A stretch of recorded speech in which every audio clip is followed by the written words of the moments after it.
I look real good today. Good? I look real good today. I look real good today. That shit was kind of hard. I like that. That nigga's a fool. OT Genesis. He fooled for them. OT. I liked it. It was a good one. It's a little bop. It's a little ditty. You like that? Yeah. I look real good today. Nigga, what is that, Dracula singing? That's what it sounds like. He got a Dracula voice on. It's a bop. Oh, Lord. It's a vibe. I think we accept it because it's OT. Mm-hmm. And I think that's really he made where it work. stands. You know what I'm saying? Yeah. To your point, if it was anybody else, like we would be like, what's that? You know what I'm saying?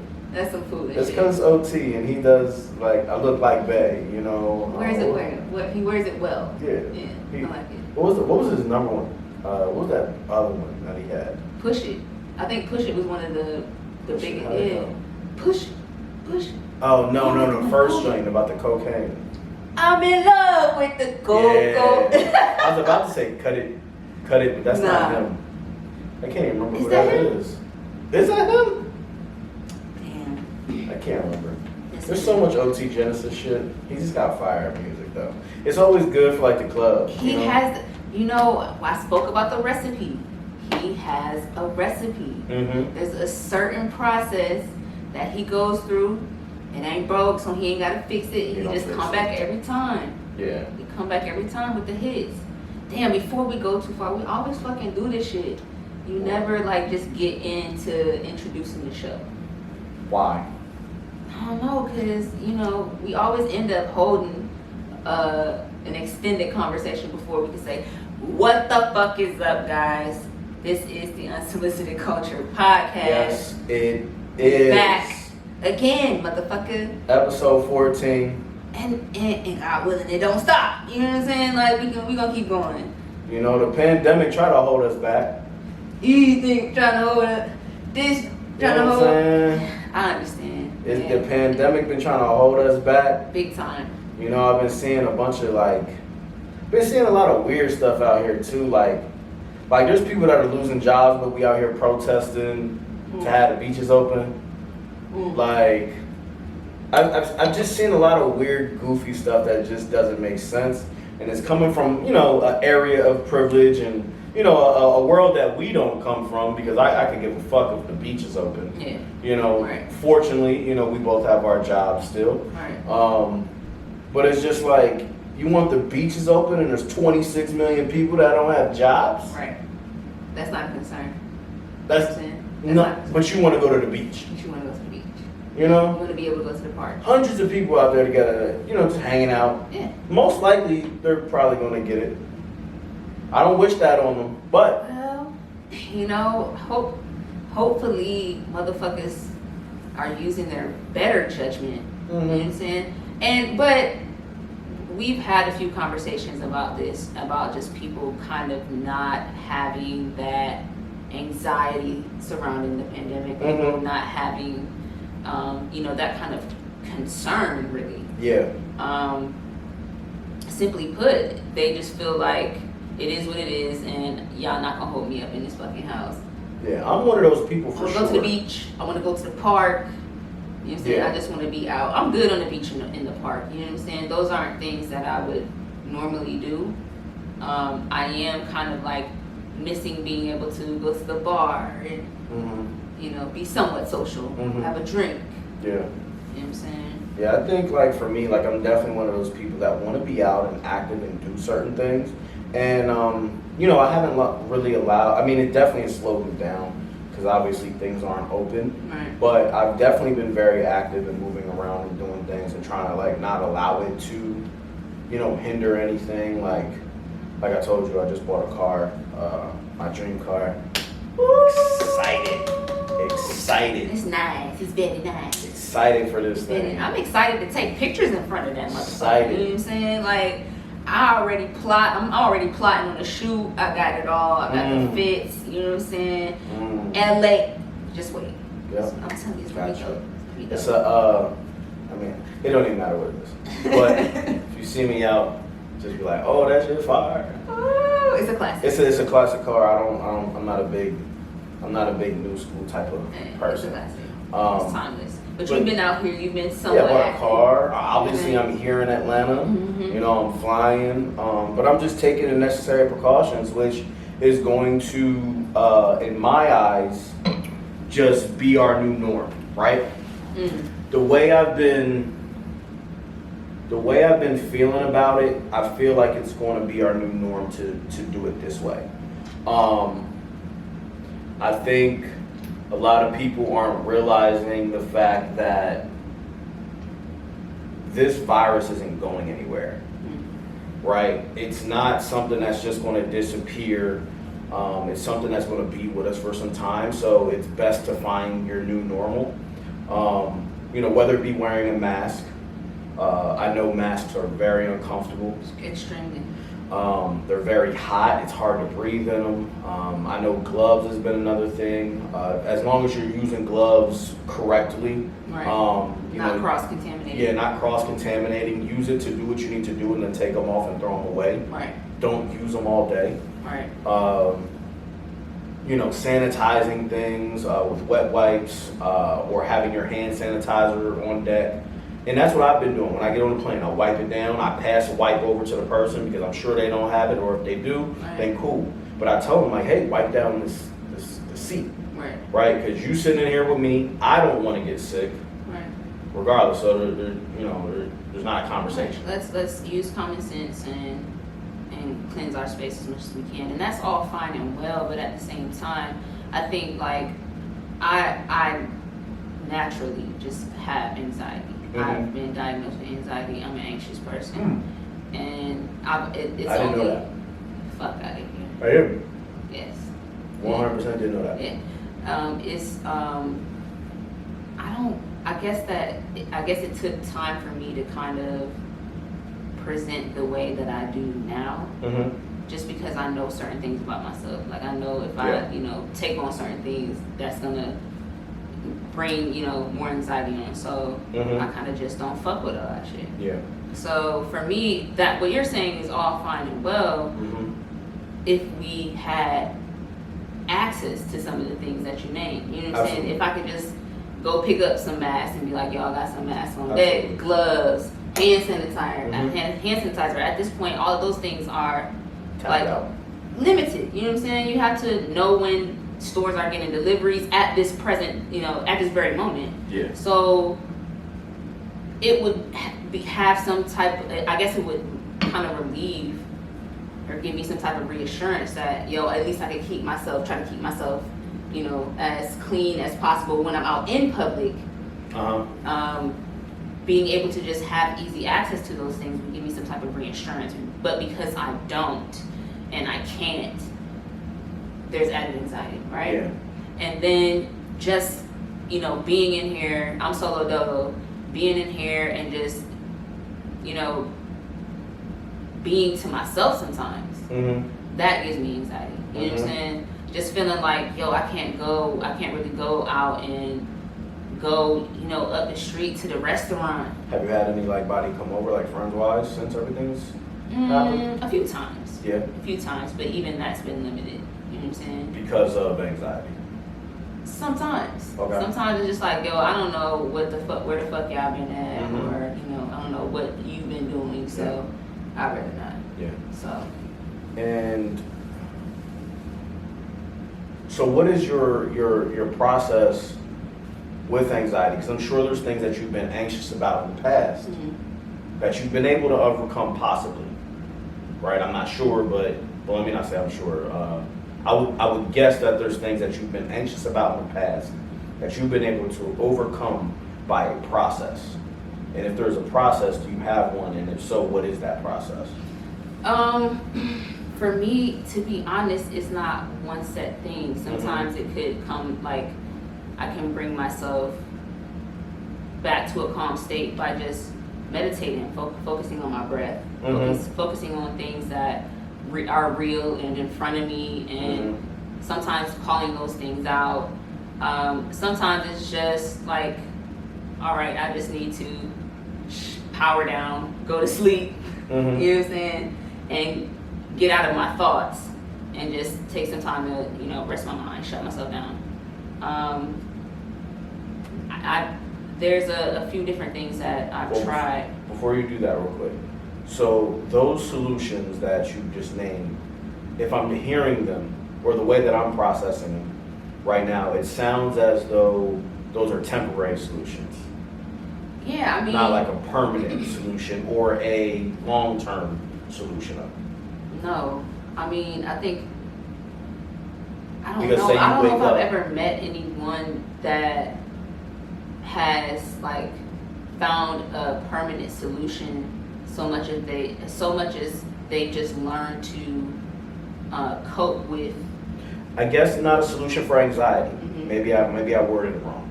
I'm talking about what you're anxious about. So say the situation right now, say coronavirus or COVID-19 Mhm. is what you have anxiety about. Right. What would help you get through, you know, the anxiety that you're having around this situation, so you could kind of get back to possibly finding your new norm? There being something, and I don't know what that is, but some type of protocol or plan put in place by the government to just kind of give us not even the government, but if I can get access to, you know, the proper masks and gloves and whatsoever that's being told, Mhm. you know, we need to be using on a day-to-day if we're out in public Yeah. to keep ourselves safe. Even if I just had more access to that, you know what I'm saying, that would again give me a little bit more assurance that I can go out here and try to keep myself safe while I'm in a Okay. public space. So You know what I'm more saying? information, more Not to- resources. Right, not to be so reliant on the government, because at the same time, I don't necessarily feel like a vaccination is going to be the answer that everyone is looking for, and a lot of people can disagree. People will disagree with me on that all day, but Mhm. it's a no for me, dog. The vaccine. Yeah, Okay. it's a no for me. Because where I'm afraid about a lot of things for people that deal with, you know, such things as anxiety and, you know, a lot of situations, but to kind of talk about this one is that, once again, it's not going anywhere, right? So in a situation, how do you continue to live your life? You know what I mean? Like, you don't want to die a hermit crab, you know, being stuck in the house and things like that. And I mean, from what you said, it's resources as well as information, and that's kind of like what I believe in a situation. When it comes to anxiety, I think anxiety is based in or rooted in lack of information, right? It's the unknown of certain things and the uncertainty of things that have a lot of a lot of people just kind of just like thoughts in your brain, and then when you're by yourself, like you're saying, Right. it just rings off different, Exactly. right? Because you have to face that challenge, I guess. Right. And I feel like I have situational anxiety because, yes, during the beginning of this, I'm not saying I wasn't uncertain or I was completely where I'm at now, but I was definitely uncertain of what was going on, and that's why, me personally, I wouldn't consider myself, I've never been diagnosed with anything like that. But for me, I definitely, where it came from, I was like, man, I just don't understand it. Gotcha. Right, so let me look into it. Let me read into it. Let me watch. Let me watch every single aspect of coverage on this, whether it be from left, whether it be from right, whether it be from somebody right in the middle.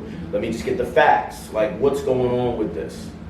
And when I found out, and I came to terms with that, this virus is not going anywhere, I said, what I gotta be afraid of then? Right.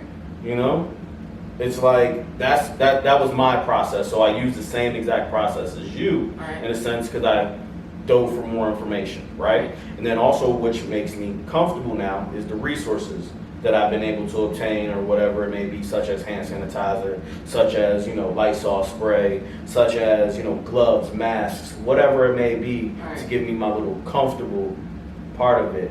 But think really the first part of what brought me ease was understanding that this shit ain't going nowhere. Yeah, and I get that. Like, I understand that it would blow my mind if all of a sudden it all just disappeared and went away. You know what I'm saying? That would pique my curiosity. And the thing is, well, real quick before you do that, or before you go on, there are viruses that have been around, such other pandemics, epidemics, and things like that have happened that we no longer have to deal with. Not to say that it's completely gone, but such as the Spanish flu, such as Ebola, things like that, right? In a sense, they're still here, but they're not here. Right? So I could see the same thing happening with this, but I don't know when. Right? And it would be mysterious, just like those other ones are mysterious. Right. But yeah. But you know what I was gonna say was, it would pique my curiosity if this just automatically died and went away, right? And we just went on as if it never were. Yeah. So I have the expectation and understanding that yes, there's going to be a new normal. There's going to be a different way that we're living in. Who knows, like, when it will start to feel normal again. So that reality, you know, is definitely kicked in, and it's like you can't be a hermit. I can't afford to be a hermit crab. You know what I'm saying? I can't afford to just be like, oh, I'm just gonna, shrivel up and die. Unless you want to live that way. So my mental is in a different state. You know what I'm saying? And again, I have to learn how to just focus on things that are real. But I feel like, yes, there's going to come a point where you start to get a little bit more comfortable. But going back to what I said earlier, the lack of resources, the lack of information at time, and then you have a lot of like fear mongering in the media. You know what I'm saying? That you know what it is, like you know what it is enough to identify it and say that, but still, you're a human being, you have feelings. You know what I'm saying? Like, God damn, they getting on national television and saying this shit to this people. You know what I'm saying? It's like just so many different unknowns that start. Not so much the fear mongering because I can identify that, but then so many different unnowns when people start having the audacity to do this shit. Like, and there's a lot of shit that's being done in the public in front of your face that you don't realize, but just letting it all hang out, right? And it's like, yo, it puts you back in that anxious mind frame. Like, yo, this is a crazy time. Like, what the fuck should I be doing? Like, which plan should I be going with? But I understand that if this is what it is, there is going to be some type of new normal. But I wish that we lived in a society where there was more transparency. I wish that we lived in a society that wasn't so fucking greedy. Yeah. I wish that we lived in a society where there was just like there was more love. You know what I'm saying? There was more concern about human beings and people being people and people's well-beings, but other people's lives. But I see what it is. I saw something that said, or I don't remember who said it, but basically somebody was it Dr. Oz or Dr. Phil that said it? We were listening to it yesterday about somebody saying that Dr. Phil said it. He said that we should let the kids go back to school because only 2 to 3% of them are going to No, that wasn't Dr. Phil. I think that was Dr. Oz. That was Dr. Oz that said that. One of them said it, right? And I'm just like, what? Like a complete disregard. Like, what if that was your kid? Right. Don't get me wrong. It's like that. People are dying in great scales every day all across the nation, but at the same time, you're subjecting kids, our future, to this. When, for the time being, if they're still able to continue their education in a virtual world, through a virtual means, then what's the problem with that right now? Why do they have to get put back in these buildings? And it's like that analogy of like, if I gave you a pack of Skittles and 2 of them in there could kill you, would you eat that pack of Skittles?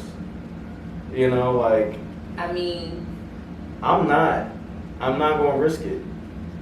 So I get it. And, at what scale is the risk for those who have power? You know what I'm saying? Exactly. What scale are our human lives at? On what scale is like, that's deep. Yeah, they're speaking from they're speaking from a area of privilege and hierarchy to where they can speak down to people to go back and do that, because they're like, all right, well, if you guys die out, it'll be gone, and I don't have to worry about it when I get back to regular life because I can maintain right now. So it's like it's a weird situation and it's fucked up. But back to fear mongering, right? I have a friend, just to kind of touch on this, like how crazy it is. I have a friend that told me about a friend. Her grandmother just passed away. You know, rest in peace, to her grandmother, things like that.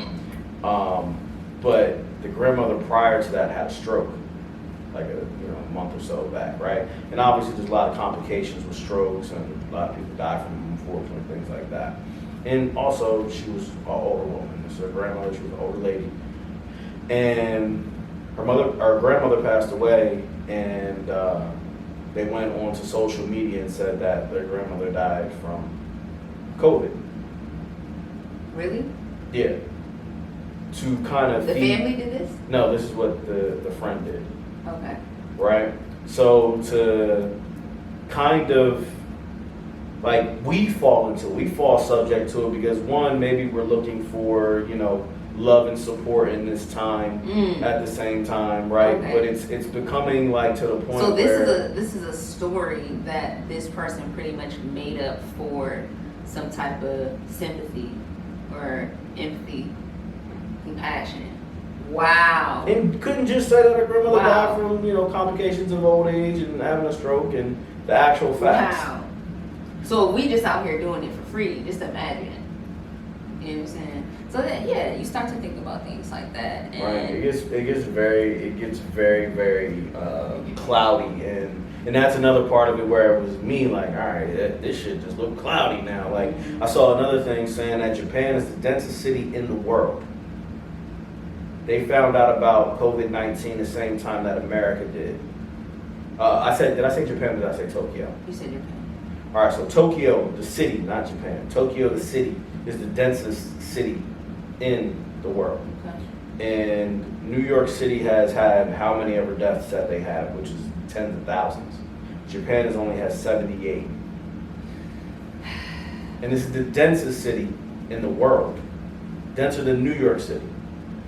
So if we're looking at it that way, what is there to believe about this?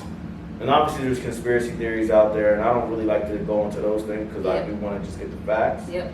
But the conspiracy theory things are saying that people are dying and they're contributing everything to COVID-19 just to make it easier, because I heard hospitals are getting paid more to have more COVID-19 I saw that too. issues. You know what I'm saying? And I would refrain from going in depth on that because I don't have all of the facts, but I saw that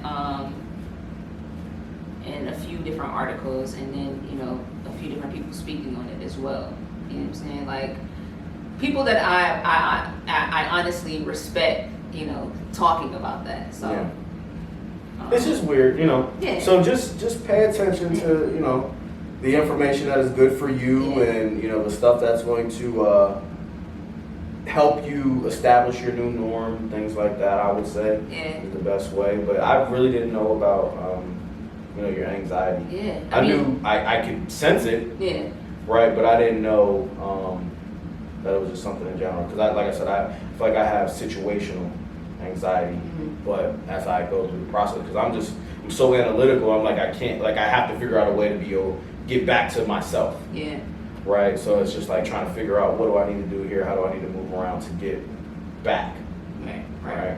And for me, like, I know where my anxiety stems from naturally. You know what I'm saying? So I've come to a place and a point now where I understand it, and I'm working every day to manage it, and I'm learning how to manage it better. But then you have situations like this that takes someone who's already kind of an anxious person, and then turn it up. But again, like, have to bring myself back to realities. Yeah. And like I said on the other show, hey man, when it shall go, it shall go. You know what I'm saying? So that's something else that begin to process and just bring things into reality, right? And for anyone else who is struggling, with anxiety or whatever, panic attacks, it's okay. Yeah. You know what I'm saying? It's definitely okay. Absolutely. I encourage you to figure out, again, what works for you, how you are able to manage it the best, but don't ever get discouraged about having those feelings, you know what I'm saying? And just feeling, I won't say overwhelmed, some people do feel overwhelmed at times, but just like the feeling of anxiety. If you ever had like a panic attack or anything like that, you know what it is. So just figure out what works best for you and how you're able to, manage it, and know that you can get to a place where you can manage it. Does talking help? Like with others about it? At times. Not like not the anxiety, Right. but the situation. Does talking help the situation? I guess it depends on the circumstance. If it helps a person understand why I do things the way that I do things a little bit more, then talking to them and letting them know and sharing with them might help the situation. You know what I'm saying? Like, so you can have a glimpse into how my mind may process something or how my thoughts are. At times. But Well, say this. Say, once, not to be the dead horse, but back to COVID, right? You talking about COVID with others and things that they've learned and things that they've done and things that they've, went through during this process, or, what's going on, could that help with anxiety for COVID? I mean, I don't know. I guess it could to some extent. But your mind's always gonna wonder. You know what I'm saying? Sure. You can hear people say things all day and you still turn to something else. You know what I'm saying? Your thoughts still go elsewhere. These are loved ones though. Well, hopefully. Yeah, of course. But I don't know. I haven't been closed off to it. You know what I'm saying? Like, I talk to my people frequently about what's going on and just, get others' thoughts and opinions on what's going on, and it does it helps, but then there's real uncertainty, there's real lack of, because you could run into another person that feels just like you, and then it could make you got you. So until I feel as though, again, I have more access to information, to resources, I'm kind of gonna just, be on edge. Tread lightly. Yeah, tread lightly or be on edge, but hey, this too shall pass. To sum that all, this too shall pass. I mean, it's right now, it's real, but this too shall pass. And I think that's what anyone suffering from anxiety should have as a motto. This too shall pass. You'll get over those feelings. Yeah. That's all they are. They are feelings. You know what I'm saying? So it will pass. Yeah, well, thank you for, sharing that, because once again, I didn't know. Yeah, I mean, it's all good. You know what I'm saying? You struggle with it. You struggle with anxiety. Don't be afraid. It's okay. We're in May. May is, what is it? Mental Health Awareness Month. So, Okay. The first thing you have to do, I think, in that situation is just acknowledge it and figure out what kind of helps you manage it. That's it. This too shall pass again. So diving a little bit into mental health awareness, I would like to ask, let me know if I'm reaching, but do you feel toxic traits, toxic people, can we throw them in that bucket too? I feel like there's a piece of it there. Yeah. Because Or not even throw them in that bucket. I'm sorry if that sounded bad. Not throw them in that bucket, but just say that's something that that's a undesirable trait, or I think it plays both sides of it actually, because like the actions that we take, right, is where we can determine what's toxic and what's not, right? And the actions that we take are rooted in something. So right there alone, there's a mental thing that's based in that. Boom. And then also another crazy part about it is too, what you're doing to the other person could then create another mentally, you know, a mental, I don't know what you wouldn't call it, but another issue with somebody else mentally, because, you know, depending on what level of, you know, toxic we're talking about, it could affect another person in another way, to have them question themselves, who they are as a person, you know, the person that they're with, and even if like they get away from that relationship, how they then operate in after the fact, future relationships. So it all definitely plays a part, I would say. Yikes. Agree. Okay, so in saying that, then let me ask, what is the most toxic thing you've said to someone in a relationship? You're just gonna put me on the spot like that. I'll answer the same question. What's the most toxic thing you've ever said to someone in a relationship? I think mine are worse because mine are based in action, unfortunately. Okay. Tell it. Yeah, if this is the past, Reese. Okay, I want everybody to understand that this is me in the past, and I haven't talked to everybody about, you know, like the people that I feel like I've hurt people in my life. I feel like everybody has hurt people in their lives. Yeah. But I haven't, you know, maybe made amends with some. I've made amends with others, things like that, but not all. I was very, like, you know, in a lot of relationships prior to me being single as I have for this period of time. Currently I'm in a relationship, but prior to that I was single for a little bit. And I did a lot of work on myself. So prior to that, I'm sorry I'm giving you this like preface, because I just have to. Because I've done some things. Sounds bad. And it wasn't anything in a situation where in the moment I'm realizing how detrimental or how it may affect people. I'm just in the moment and I'm thinking it's not affecting people. I think they understand where I'm coming from. Right. So in a lot of situations, I think leading people on was one. Was one thing for sure. Like talking to somebody, you know, and we're together, we're, you know, intimately involved, all these things, and having these conversations that are like, oh, you know, we're going to be together, that type of stuff, but not knowing that I'm saying these things, because right there in that moment, the intentions are that. Right? But me also, I'm very indecisive. Right? And I've been very indecisive in a lot of relationships, unfortunately. So when something switches off, it's gonna be. I switch off. And then I'm like, hey, I don't know if this is gonna work, but like a few weeks prior, I'm having these conversations that, oh, let's see where this goes. Like, this seems good. I like this. Right? And then I'm single. And then I'm like, oh, let me go back to that person because I really like them.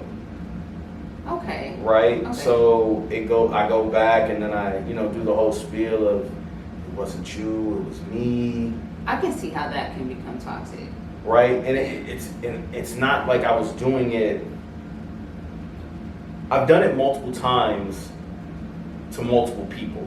Right? So say say if there's one person, I've done it maybe 2 times, 3 times to that one person. Wow. Same thing with another person.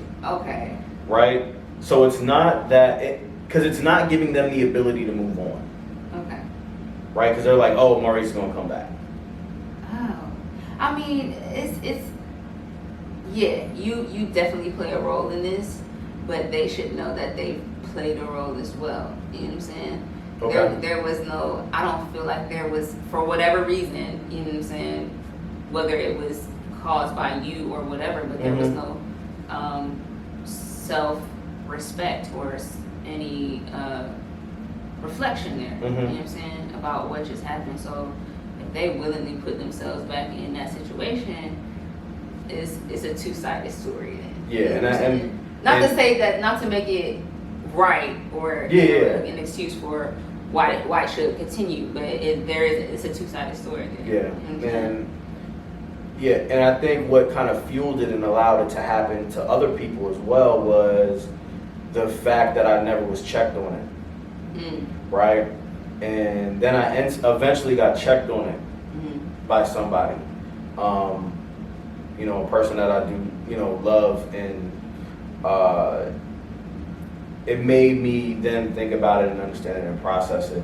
And what I want to do is just make sure I take accountability for it. Okay. Right. That's why I kind of spoke of my situation and how I went about it. And that's fair. How fucked up it was. But at the time, once again, I didn't realize it. Okay. Right. So it's just like dealing with that type of, like over the past few years, like having to deal with that with myself and understand where that comes from and how I need to make sure that I am sure of myself and my intentions going forward in relationships was a big thing. And sometimes a hard thing to come to terms with. Yeah. You know what I'm saying? Like, absolutely. To look at yourself in the mirror and be like, nigga, you did this person wrong, this person wrong, this person wrong, this person wrong. Right? Mm-hmm. To look in the mirror and do that and then have to confront some people about it, to bring that up and talk to them about it, that's even worse. Right? It's a hard pill to swallow, but it's very liberating as well. I'm not happy about it, right? It is a burden. I can't say it's a complete burden that's lifted because it is something that I still have to deal with, that I have dealt with, and something that I put some people through. But it's definitely that ties into that conversation that we were having the other day though about like being able to admit your faults and your mistakes and being able to like acknowledge them. So at least you came to a point where you were able to self-reflect and acknowledge the toxicity about those situations and decide to then make a change. Like you want to do something different that doesn't work for you. It's cool. I think that I think one of the most toxic things that I've done to someone or said to someone in a relationship was, I guess it was in both words and action, just saying and making them feel uncomfortable in a space we share, like not even uncomfortable, making them feel unwelcome in a space we share. And knowing that this person had kind of struggled in their past with those same types of situations growing up. Were you privy to this information? Feeling unwelcome. No, well, prior? Definitely did know this information, right? But I did know this information. It wasn't the reason that I went there with my approach. My approach was from anger, not from. It was rash. It wasn't right. It was definitely irrational. It was irrational. It was an irrational, angry decision that I made, not realizing, that would fuck somebody up that's already like kind of had that past experience. So just making them feel uncomfortable in the space that we share, and I had to reflect on that. And like I'm a human being, flawed as ever, but I would never want to move forward with that type of toxicity. You know what I'm saying? I would never want to make anyone or this person feel that way again.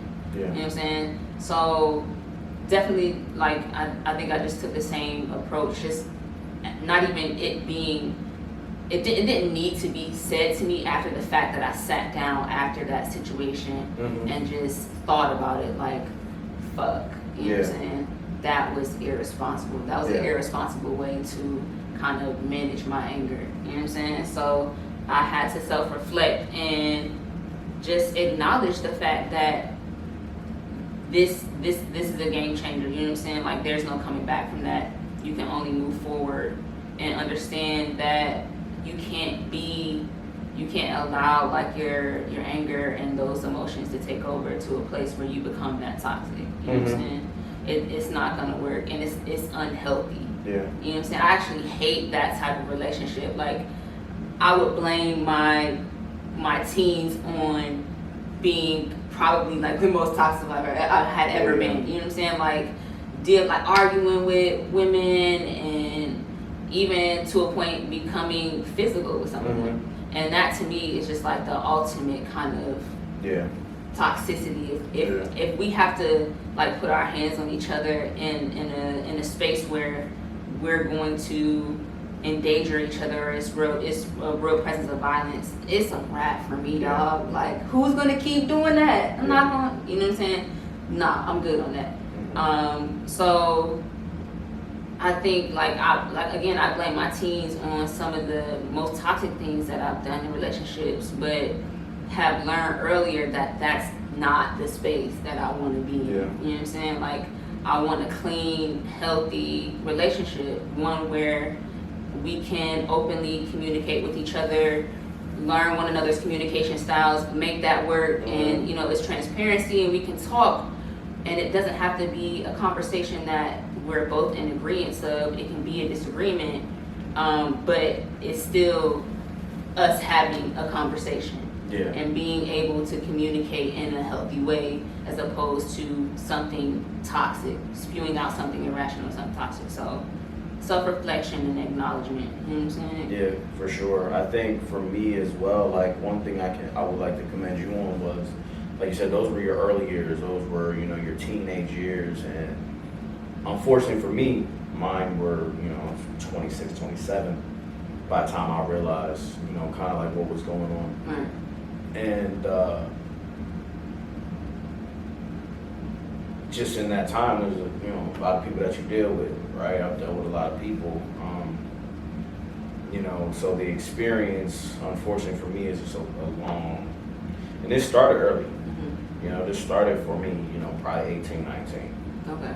So dealing with that for, 7, 8 years is a long time, because that's like your main dating time frame, so dealing with that was just kind of like, and realizing where I'm at, or realizing, during that time when I was like trying to figure it out over these past like 3 years, was just like,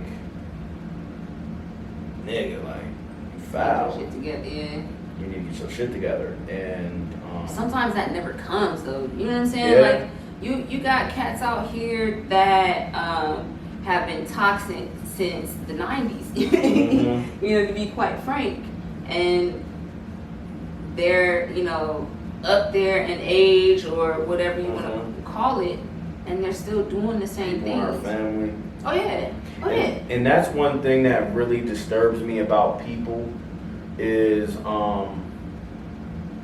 the fact that it's such an issue to like face your mistakes and face your, like, do that, right? Because I'm not saying I'm a saint or anything like that, because I've done it, right? And I'm not saying I don't have things coming in the future and things that I need to work on, and saying that I need the things that I need to work on now. Not to say that I don't. Because there are a few things that I still need to work on. We're always evolving, and we always need to, work on ourselves. But 100%. Something that, like you said, if you've been doing this, for so long, when are you going to face like reality, or are you just okay with it? Right. Have you faced it? Shit. You may have faced it, like, are you this is who I am. Ooh, this is like low key a fear of mine. Are you incapable of changing? Are there just some things about you, unknown to you, that your whole life you will never ever ever be able to change? And some people can go hard fucking yes on that. Some people can be like, and yes, there are things that you're rooted in. There's some things that you're obviously not going to be able to change about yourself. But I'm talking about like habits, things that really disrupt your everyday life and disrupt the way you communicate with people. And it may not disrupt the way you work with people. Are you incapable of changing those things? That's a fear, bro. But is it even a disruptor if they're not going to change it? Maybe this is just their everyday normal life. You know what I mean? Like, it's... So then that could be a question of, are you going to be able to be accepted? Like, are people going to accept you for who you are? because a clear example is Dame Dash. Right, we've talked about him before. Great, yes. We've talked about him before here. And me, I have accepted Dame. I have accepted Dame. Right. There was a point in time where I just would be like, yo, this fucking nigga. The only thing though, real quick, just to clear this up, because this doesn't have anything to do with what I was doing or what Infy was doing. Right? It has not like what Dame Dash, what we're talking about with him is like the way that he talks to people. Right. In a business setting. Right. Right? Not to say that he talks to his loved ones this way Right. or, things like that. Right. But it is a little bit different. I don't even know if we introduced ourselves, but go ahead. I'm sorry. I think we did. I definitely didn't say my name. We definitely did not. Shit, they better Google it. It'll be at the bottom. It'll be at the bottom. Google the fucking show, figure it out. But Dame Dash. Sorry. Dame Dash is a great example, and there was one point in time where I just hated the way that he would present himself, and to as far as I know, in the public eye, right? Mm-hmm. Again, we don't know how he talks to his loved ones, people he knows, but just in the public eye, I just felt like this nigga was always so rah-rah. He's New York. Yep. For real. You know what I'm saying? But Harlem to the core, to the death of him. Yep. You know what I'm saying? But I've grown to accept it. That's Dame. Yeah. You know what I'm saying? And I don't know if at this point, if I would want to see Dame handle himself in any other way. Do you think we accept it because we don't have to deal with him personally? No. I think that I accept it more now because I have a level of respect for it. Okay. This is who I am. This is how I go out here and get my money. Mm-hmm. What's my bank account to yours? That type of thing. Like the things that he has been able to accomplish in his life. Remember he had an oil company at one point in time? Nah, I didn't know that. He had an oil company at one point in time. I don't even know if he still has it. He had an oil company. Get how you live, bro. You gotta get it how you live. You know what I'm saying? But right. I've grown to respect it. So even if I were to transact with him and it was personal, I would be like, yo, this is Dame. You know what I'm saying? I would love to sit down with Dame and pick his brain about business and the way that he goes about certain things. Yeah. I'm not gonna lie. I really would appreciate a conversation with Dame about certain things. Just because like I'm very interested in business, but I'm also coming into a level of complete lack of understanding. Yeah. Right? I have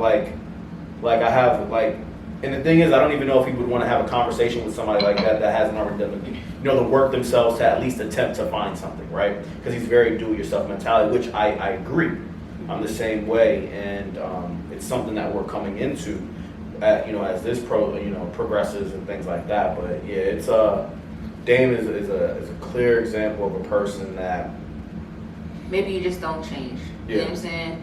But and to draw it back again, there's still for me that fear of being unable to change. Like Dame, I think Dame just stands on who he is, and I cannot say that he doesn't acknowledge that he goes about things a certain way, and he may have voiced that. This is how I go about it, and then further explain why he does.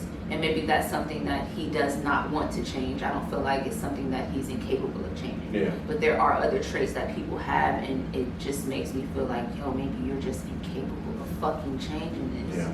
You know what I'm saying? And what that is rooted in, or where that comes from, or why you're unable to, I don't know. But that is a fear of mine. Like just not being able to evolve enough to a point where at least there's progress or some type of understanding. Mm-hmm. And just being just falling, below I won't even say a level, but just falling short. Okay. You know what I'm saying? All the time. Mm-hmm. You know what I'm saying? So I definitely make sure if you feel like I think what honestly really one was being checked, but also realizing that I was falling into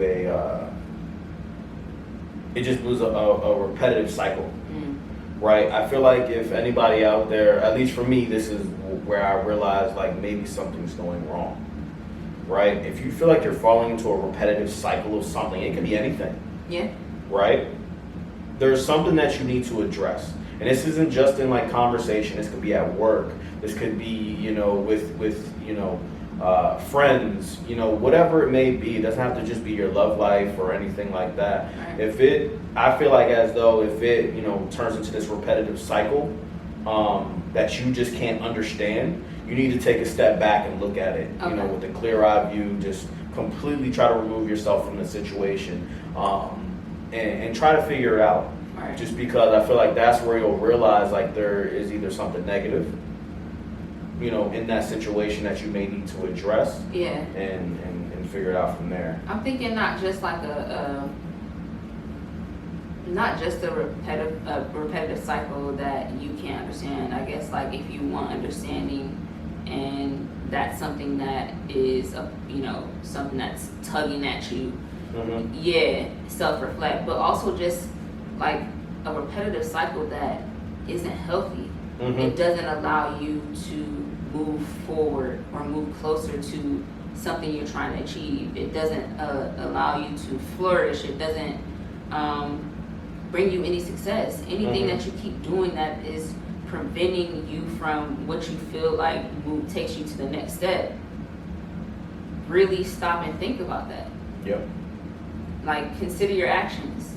Take time to sort out why you're unable to get there. You really want something, somebody who said, oh, I want this and I want that, but you keep doing things that aren't aligning with what you want.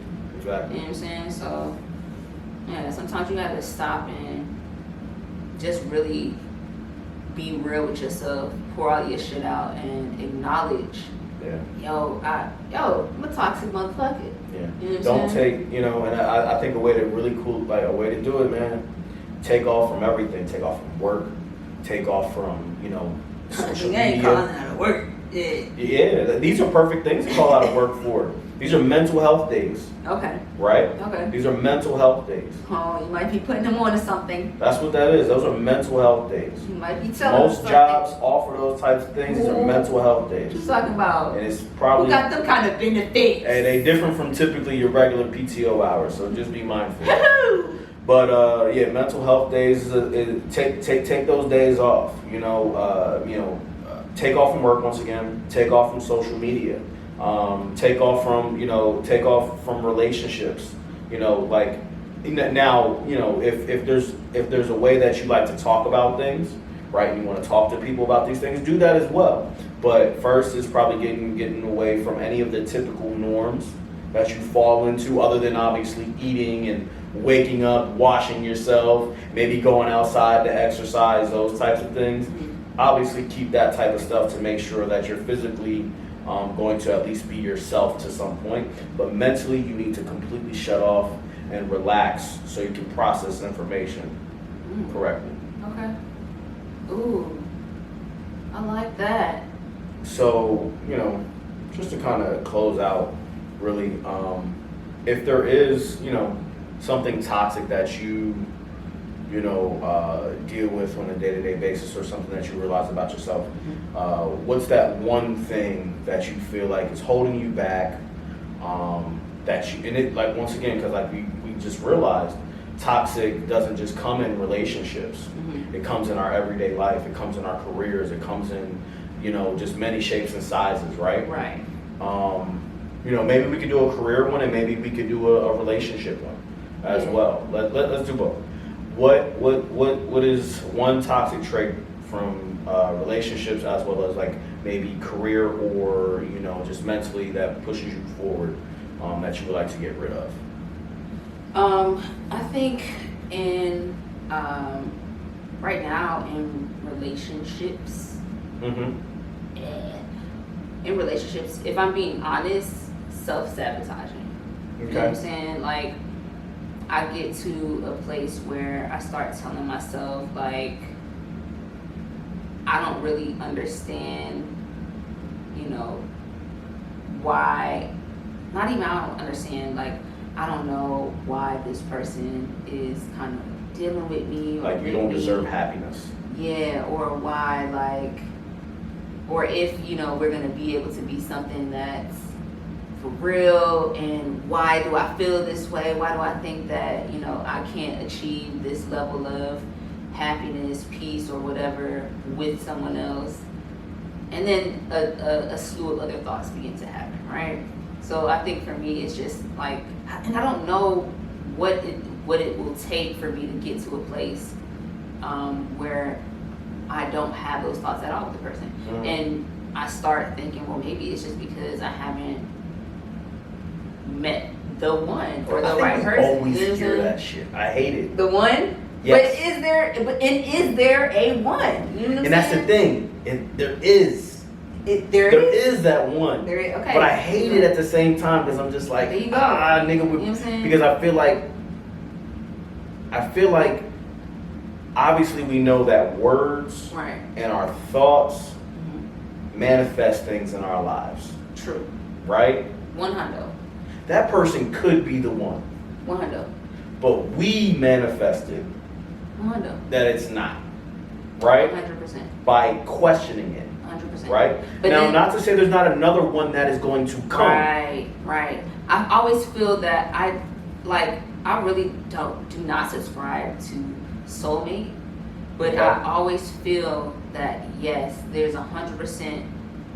There is an ability to meet your match. Mm-hmm. Someone who, regardless to who the ones were in the past, someone at whatever point you are in your life comes in and matches you. Yes. You know what I'm saying? For whatever reason you need them to. And that's it. You know what I'm saying? And for me, I guess I just have not been there yet. You know what I'm saying? Like, my match to not even make me consider anything or doubt anything. Yeah. And so I feel like in a relationship that would be it. I have to, you know, kill the self-sabotage and then I think it's expectations. That is a lot. I don't want to say this because obviously you should have standards, but I feel like we do place expectations on things in a manner that are very strenuous. Definitely.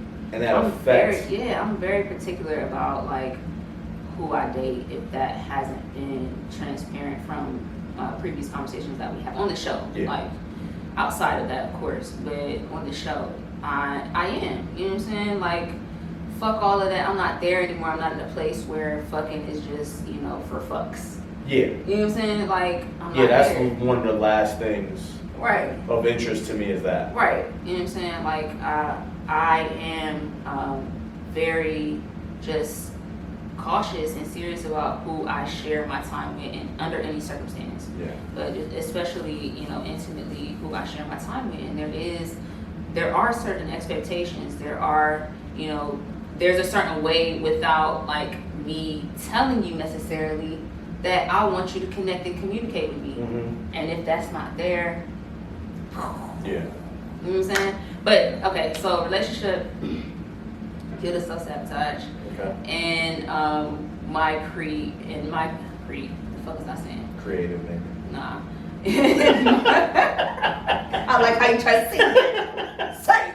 You know what I'm saying? I like that. In my career, I guess moving forward, not even as it stands now, but to be more vocal. I would love to hear Infy more vocal. Yeah, you know what I'm saying? And the strange thing is that like there was a time when that was me, you know what I'm saying? And some people may not know me being anything otherwise, but just having to reposition myself and, you know, think about things that I've done in my past that I didn't necessarily like about myself and evolve. You know what I'm saying? I got to a place where I didn't feel the need to always have to be vocal or be negative or be angry or be like some of the more toxic things that I used to be. You know what I'm saying? So I have to understand that I can repurpose the way that I'm being vocal. And I don't necessarily have to be vocal in the same manner that I've been previously that I didn't agree with. You saw me fix mine. Yeah. You saw me like in the moment. You saw where it was. You saw where it progressed to. Yeah. You saw me in my moment, in my element. see that. Yeah. So I would definitely say in business, just being a little bit more vocal in a way that isn't negative, and it's clear and it's concise, and digestible. Yeah, definitely. You know, for a mass group of people. Right. And I don't have any regrets about. You know what I'm saying? So that would be the toxic thing that. For career. Yeah, my toxic trait that I would like to kind of change about my career. It's just like not being as vocal as I could be. Yeah. In a positive way. Boom. Yeah. What about you? What about you? So, what are your two? One more relationship first. I'll go right back to relationships as well. We've been watching the Little Dicky show. Oh. If you have, it's called Dave. It's on Hulu. I know it's an FX show, but I don't know if it's on FX as in TV. But it's definitely on Hulu. Go watch that shit, please.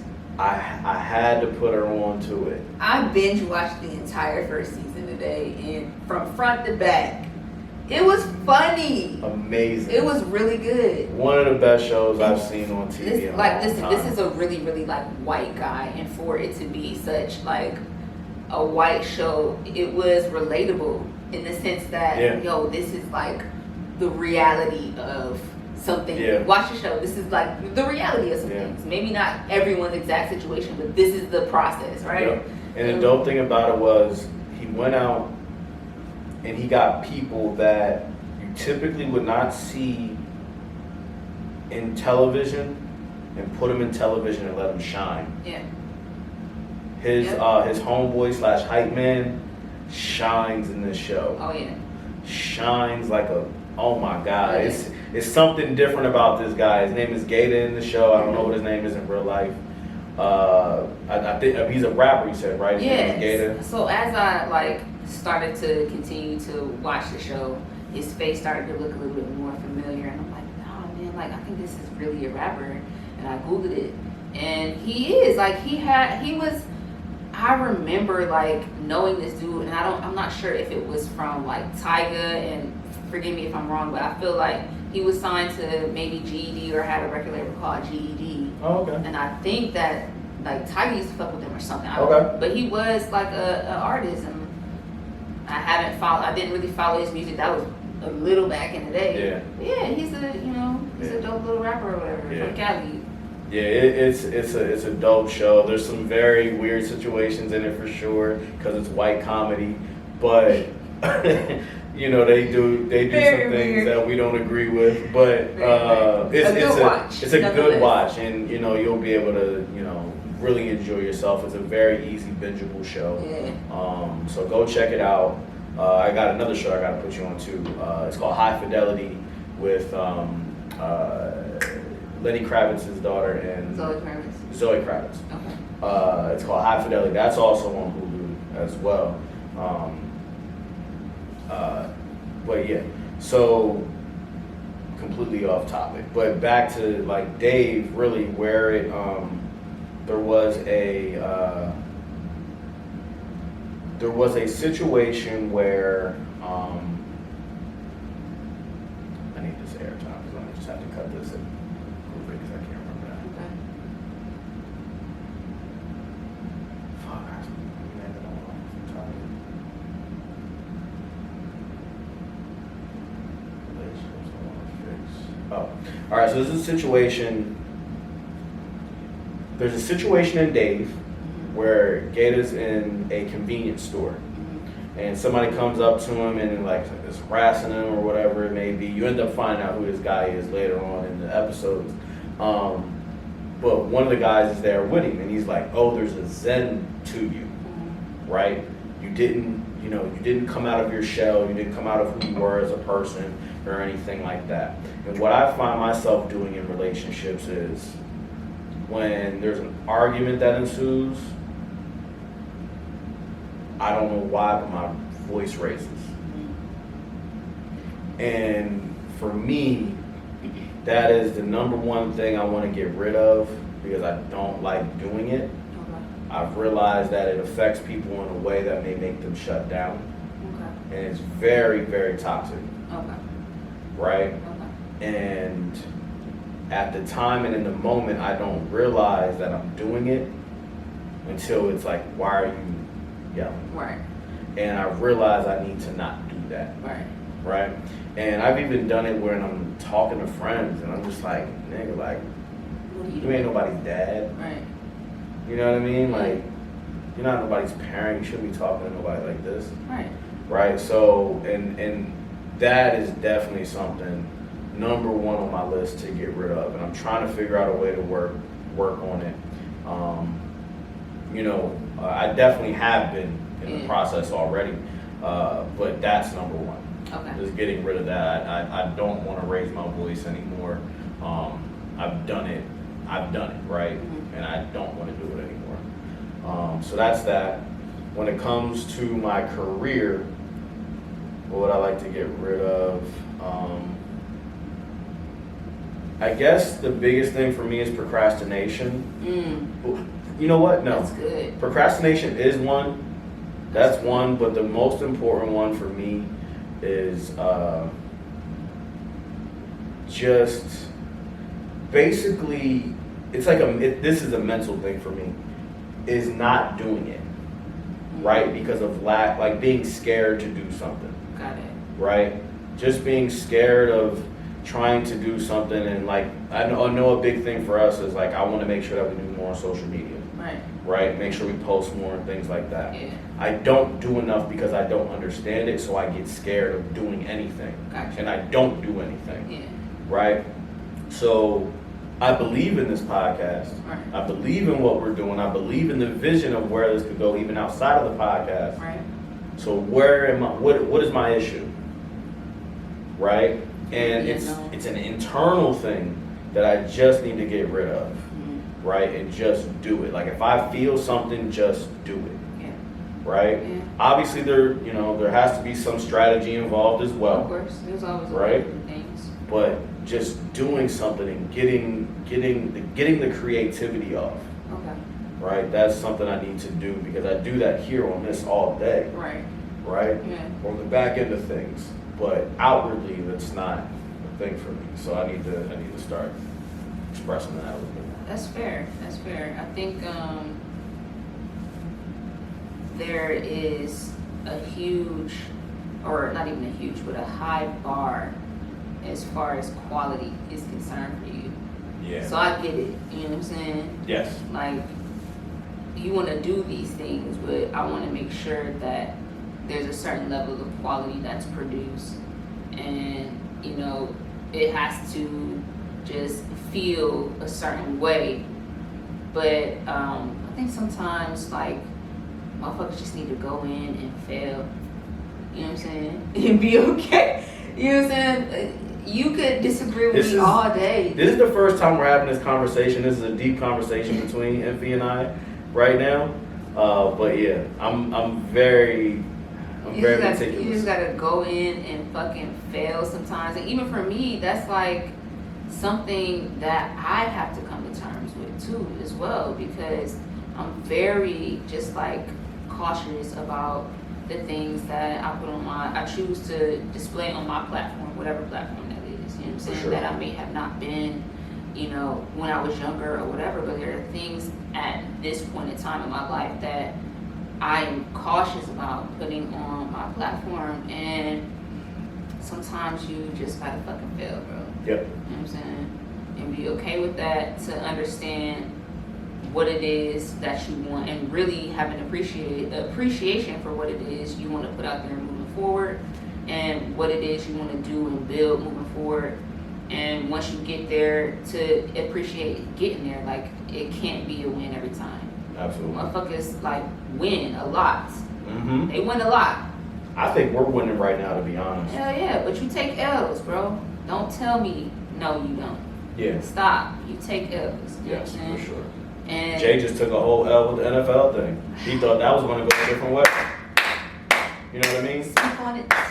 He thought I was going to go a completely different way. Tell them something. You take L's, but take those L's as fucking learning opportunities, bro.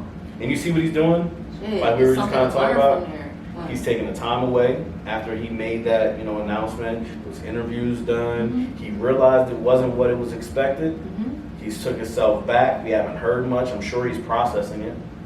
I think an album is going to come out. He'll have a line on there about it, but he's going to process it, and it's going to something's going to happen. Okay. I feel as though, but yeah. And I, you know what? I have faith. I do too. I have faith. I have faith in Jay-Z as Sean Carter as a person. You know what I'm saying? I have faith that he'll take it and make something, positive come from it. For sure. I have faith. Even though I've said previously, I don't necessarily agree with all of the steps that were taken in this process, but I will give him the benefit of the doubt. Just like Charlemagne said, his name is Charlemagne Knowles Carter. My name is Reese Knowles Carter. Okay? All right. Don't you ever. Whoa. Don't you ever. Whoa. No. Whoa. But yo, be okay with your failures, and not just be okay with them. Learn from them. There's always a lesson in your downfall, and there's always an opportunity for you to become stronger and come out of that situation stronger. So, acknowledge them, learn from them, grow, repeat. Yep. And with that, and that repeat is so important because once again, there's always going to be something there. Yeah. But once again, this has been another episode of the Unsolicited Culture Podcast. Yes, sir. This is episode 14. Yes, sir. And you already know, and if you don't know, we really would greatly appreciate it if you guys would, like, follow, subscribe to our YouTube channel, listen on all platforms. Another big thing, I don't think we've ever said this, but share this with a friend. Yeah. Right? Because, even if, you didn't take away a message from it, you may know somebody that can. So share it, with your friends, your family, things like that. All of that is greatly appreciated. And shout out to all of the homies that have been so supportive of, what we're doing, putting us out there to their followers. It does not go unnoticed. We appreciate you guys. And definitely want to make sure that everyone, again, I must reiterate, everyone's staying safe, making wise decisions in this pandemic. And want to see all of you come out on the other side healthy and in a good space. Do what you need to do to take care of you and yours. Find your new normal, right? Because there has to be a new one, and don't allow anybody else to dictate that for you. Facts. With that being said, this is another one. Peace.